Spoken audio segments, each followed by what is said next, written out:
you got sound check and a lot of things going on before your show tonight. So how you feeling, man? I'm good, man. How are you? I have no complaints, man. I'm really, really excited. Looking forward to tomorrow night's performance at the Coconut Creek Casino down here in South Florida.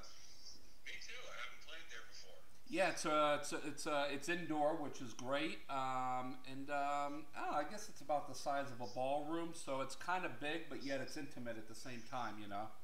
Cool. Good, good. So how'd your sound check go? Everything working out good?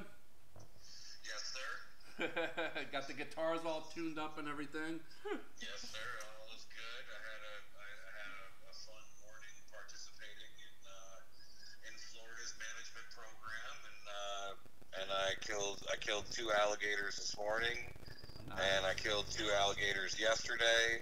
The smallest of the four was 10'2", and the largest was 11'7", and 600 pounds or so. Oh wow, amazing! So does that mean you're gonna have a new pair of boots soon? They're too big for boots. Yeah. I mounted the big one, or I'm mounting the big one. I'm gonna have it a full mount, so it's like he's walking through my living room. Oh, you're gonna have it inside the house. Oh yeah. Oh, that's amazing, dude. That's gonna be phenomenal, dude. Oh wow, that's amazing. Well, congratulations on that. Thank you.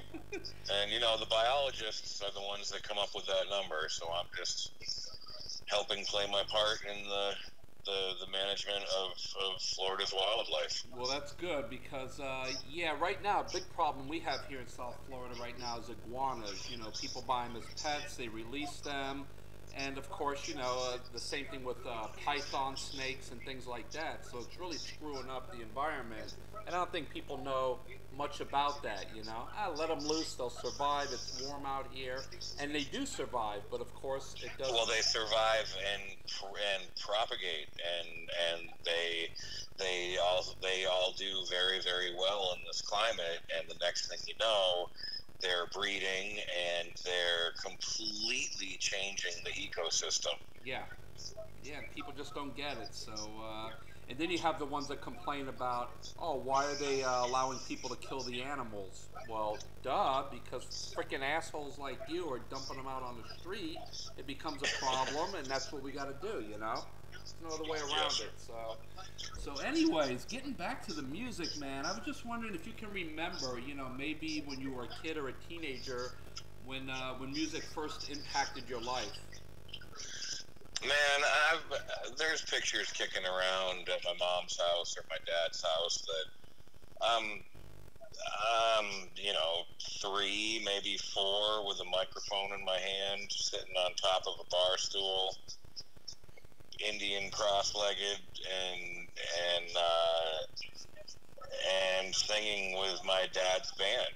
So music was always in my household, and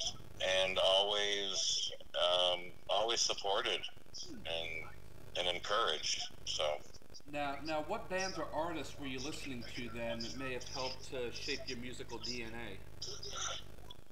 Oh, I was force-fed country music like you read about. Back then, kids didn't have kids' music to listen to, and it was a different time, and you listened and you did what the adults did. Sure. And so I was force-fed outlaw country music by the majority of my dad's side of the family for my whole childhood, and that's who I tended to be around more often. They were a lot closer. So surprisingly, yeah, it's that old outlaw country. I guess it's not surprising in the direction that I went after I put Stained on the shelf for a little bit. Now, as a musician, are you a self-taught player?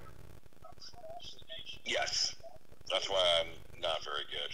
I beg to differ. I'm sure your fans would as well, but listen, I learned how to play the guitar well enough to be able to play along with myself.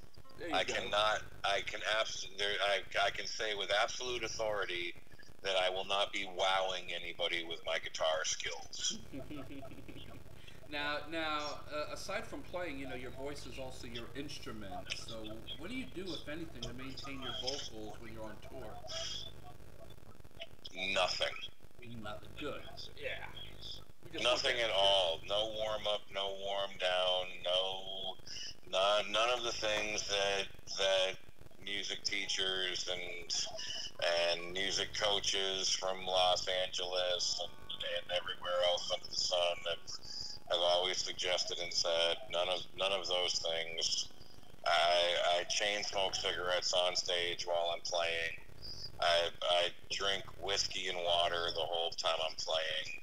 I really go against every single taught thing out there. But the thing is, you have just one of these most distinctive voices in the business that's unlike anyone else's. Well, thank you. Yeah, it's amazing, man. In 30 years of interviewing and reviewing bands, I've never seen you perform live. So really, really excited, and you do the acoustic show, right? It's just you and your guitar. It will be there will the encore is that. Yeah. Okay. The mainstay of the set.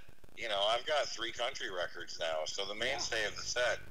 Mainstay of the set with a slight smattering of reworked old songs is my country music. And then once the encore, I come out for the encore, just me and the acoustic. So there's a taste of that, but no, it's a full band show. All right, great. Well, mentioning country, of course, I mean, you've seamlessly transitioned from rock to country with the release of the 2016 album Sinner. Now, did you think that this album and transition would have been so well received? I really try as hard as I can to not think about that stuff, and to not find it so important to my life, and I leave that up to everybody else. And was it very gratifying for the last record to come out #1 on all formats, not just the country format, but on all formats? Yeah, that was really gratifying. Sure. For all 3 of my country records to debut first week in the top 5. I got nothing to complain about. And I can see why you kind of leave that up to your fans and the listeners, because you're doing this purely from your heart. This is what you enjoy doing. So basically, if it's well received, that's great. But if not, I think you're still satisfied internally, because this is you. It's either I'm going to put this out, you're going to like it, or you're not. You know what I mean? But I think deep down, you're probably satisfied either way. Yeah. As a human being, you always long for acceptance, but I am being accepted by the people that are coming to the shows. So it took a while. It bothered me in the beginning that I'd put out a record and it would come out where it came out, and I'd make a video and I'd put it on YouTube, and it would have as many views as it would have, and radio wouldn't play it, and they still won't play it, and they're just you have to, for your own self-preservation, you got to at some point be like, all right, well, this is what it's going to be. I can't spend every day of my career, ignoring how good it's actually going because I want what I'm not getting yet. Yeah. And sometimes it's hard to balance that. Sure. But you had mentioned, putting Stained on the shelf and all that. Will Stained be coming off the shelf in the future, do you think, or are you just going to? that's all up to the rest of Staines. Gotcha. Yeah, I hear you. Well, we're happy with exactly what you're doing right now, and what is next for you in the near future? Do you have anything coming up? I've already recorded my next record, Oh, yes. And just waiting on a mastered final product, and then we'll start putting together the plan for first quarter of next year release. Good. Do we have a title yet? There's a couple different titles that I'm kicking around, and I haven't really landed on one yet, so I'll just say no. Okay, we'll just leave that up to fate then. Yeah, it'll name itself eventually. They always do. Yeah, right. Well, Aaron, I want to thank you so much for taking time out of your busy schedule. I'm going to allow you to get off this line now, save your voice for tonight, and we'll see you tomorrow. To get a couple of whiskey and waters in you, and get your smokes together. Yeah, well, this is the venue that a few years ago I decided that I was going to drink an entire fifth of Jack Daniels on stage during the main set. And by the time I was done with the main set, I had pretty much drank the whole bottle. Amen, brother. Good for you. And when I came back out on stage for the encore, I was blackout drunk, and I played for over 2 hours. No kidding. For the encore. Yeah. And I don't remember any of it. No shit. I had to be told by everyone that works for me what transpired. My God, that's amazing, man. I wonder if there's video on YouTube from that shit. No, I'm sure there is. I'm sure there is. And I'm sure it was fan-freaking-tastic, man. I'm sure. I don't think I lost anybody. Nah, I would like think my crew was starting to get a little antsy, and my tour manager was getting a little antsy, and my manager was like, leave them out there. They're loving it. Yeah, and if the venue doesn't give a damn, what the hell? No, I don't think the venue gave a damn. I think they probably sold another $20,000 worth of alcohol. Oh, sweet. That makes sense. Sure. Yeah. Well, we're certainly looking forward to seeing you tomorrow night at the Coconut Creek Casino. We're all set with tickets. We're going to shoot and everything. We're going to do a post-show review, and I'll send you the link to that once it's up and running.